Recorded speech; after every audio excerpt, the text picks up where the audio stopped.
Olá, seja bem-vindo a mais um resumo da semana. Nós vamos falar sobre câmbio, vamos falar sobre a política brasileira e a economia e vamos falar sobre a expectativa para a próxima semana. Pode rodar a vinheta.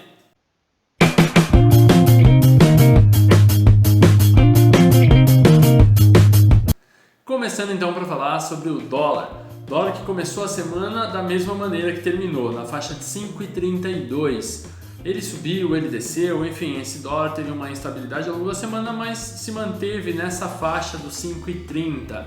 O que, de certa maneira, nos dá um certo alívio, porque parece que o dólar vai ficar mais ou menos nessa faixa e volta naquilo que a gente vem falando nas outras semanas. A falta de previsibilidade é o grande impacto nessa questão do câmbio. Quando a gente vê que o dólar começa a criar uma certa estabilidade numa faixa, infelizmente o mercado se reajusta e acaba pagando pato com o consumidor final. Mas o mercado se reajustando, o lado bom dessa história é que ele começa a se reativar, a se reaquecer.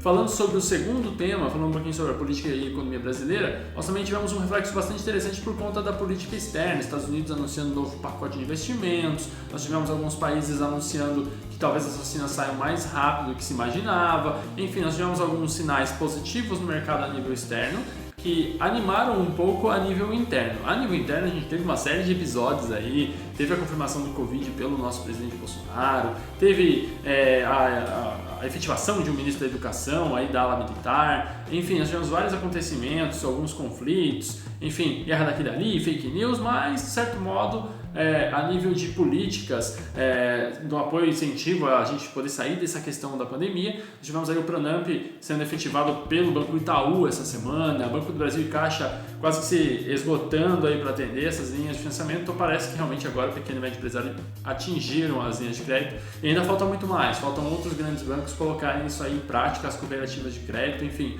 para que todo pequeno empresário que esteja sofrendo consiga acessá-las e consiga ter um respiro, né? Falando um pouquinho sobre as expectativas da próxima semana, nós teremos aí algumas situações bastante interessantes. A gente vai ter mais discussões sobre a Selic, se cabe ainda reduzir mais 0,25%, como o relatório Focus apontou. Nós temos novamente uma semana para entender se esse dólar vai ficar nessa faixa de 5,30. Nós temos a reabertura do mercado, a maior parte do estado de São Paulo voltou para a fase laranja, então deu um certo alívio, os comércios vão poder reabrir novamente, enfim. Então nós temos que ficar de olho em bastante coisa, bastante fatores, não podemos deixar de lado a questão política também, que interfere drasticamente aqui, e acima de tudo ficar também muito de olho no que vai acontecer com os Estados Unidos e com o mercado europeu, as expectativas, já que eles estão vivendo as férias de verão, e como é que isso vai repercutir em termos de proliferação do corona, ou mesmo em termos de sinais de reação de mercado. Então eu desejo a todos uma ótima sexta e um excelente final de semana, até a próxima semana, se Deus quiser. Um abraço!